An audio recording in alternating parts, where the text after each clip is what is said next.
Como ninguém aguenta mais a repetição de cenas trágicas toda vez que chove em Belo Horizonte, a gente fez esse vídeo para entender se os erros que a cidade cometeu ao longo dos anos com o Ribeirão Arrudas têm solução.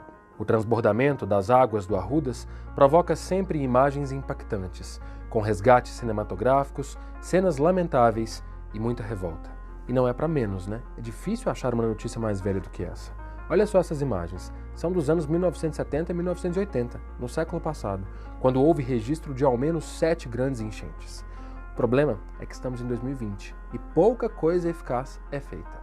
A situação é tão complicada que remonta à própria noção de desenvolvimento e de urbanização das cidades. O desenvolvimento urbano da cidade de Belo Horizonte se deu, pela intensa ocupação do solo, da bacia hidrográfica do Arrudas, com a impermeabilização acentuada do solo, levando então ao aumento das vazões no Arrudas. Então ele foi sofrendo essa canalização, foi sofrendo esse aumento gradativo de vazões, e consequentemente ele foi apresentando problemas que iam se agravando ao longo dos anos, forçando intervenções. Os quase 700 quilômetros de cursos d'água existentes em BH não foram incluídos no projeto original da construção da capital. É uma história de negação da água. Nesse modelo desenvolvimentista urbano, baseado na indústria, na verticalização e no asfalto, a cidade rompeu com as suas águas urbanas. Culturalmente, os moradores da cidade sempre enxergaram as águas como local para lançar lixo. Na opinião de especialistas, só é possível ter um novo Arrudas se os erros do passado forem corrigidos. Tem um exemplo lá da Coreia do Sul, em Seul, que eles desmantelaram toda a canalização de um rio lá no centro da cidade, viadutos, pontes, e mudaram completamente a concepção. E passou a ser um local que o povo, durante o dia, sai do trabalho e vai todo mundo para a beira do rio, convivendo, tem árvores.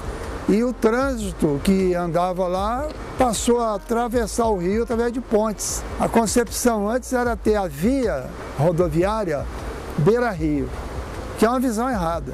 Você tem que ter as vias de carro atravessando o rio e não a beira-rio, porque você vai ter um conflito sempre que você coloca atividades na beira do rio, porque na época da chuva a água vai toda para lá, Você podia copiar, por exemplo, a própria natureza. A natureza não tem rio canalizado. A natureza cria as matas ciliares. As próprias sementes que vêm da enchente vão criando a mata ciliar. O rio faz curva para diminuir a velocidade das águas. Então nós temos que copiar os próprios rios. Não pode misturar a água da chuva e a água das nascentes com esgoto. O que tem que correr no rio é a água de nascente da chuva. A reboque das tragédias, o poder público nessas horas aparece para divulgar obras pontuais. Mas será que elas resolvem o problema?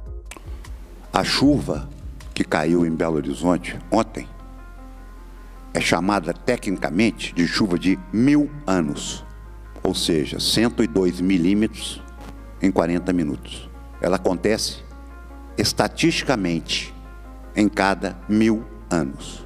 Se todas as nossas bacias de contenção, as que estão em licitação, as que estão prontas, as que estão com os projetos em andamento, todas estivessem prontas, aconteceria o que aconteceu ontem em Belo Horizonte.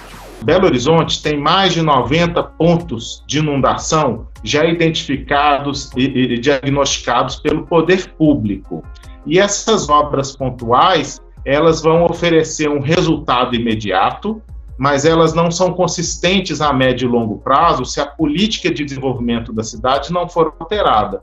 Isso inclui desde o processo da educação ambiental, a logística em relação aos resíduos sólidos do nosso lixo urbano, que não deve ser mais disposto em sacos de lixo, que vão acabar entupindo os nossos bueiros nesses momentos de pico, e até mesmo a nossa política urbana para que as novas edificações públicas e privadas possam contar com jardins verdes, reuso de água, caixas de retenção e retardo e soluções alternativas para mitigar esse problema. Além disso, a cidade pode adotar pavimentos drenantes, pode adotar jardins drenantes, passeios drenantes, que são soluções utilizadas em outras cidades que também minimizam. A verdade é que nós estamos diante, de um processo em relação a chuvas cada vez mais frequente e cada vez mais intenso. Inclusive, estudos mostram que em 2030, 80% dos bairros de Belo Horizonte estarão em altíssima vulnerabilidade aos resultados das mudanças climáticas na cidade. A gente está falando aqui de inundações, deslizamentos, ondas de calor e também vetores como dengue e chikungunya. Por isso, reinvenções maiores precisam ocorrer. Mas 2030 está aí. Ainda dá tempo? Sem dúvida. Belo Horizonte, assim como as outras cidades, tem uma incrível capacidade de se reinventar e transformar.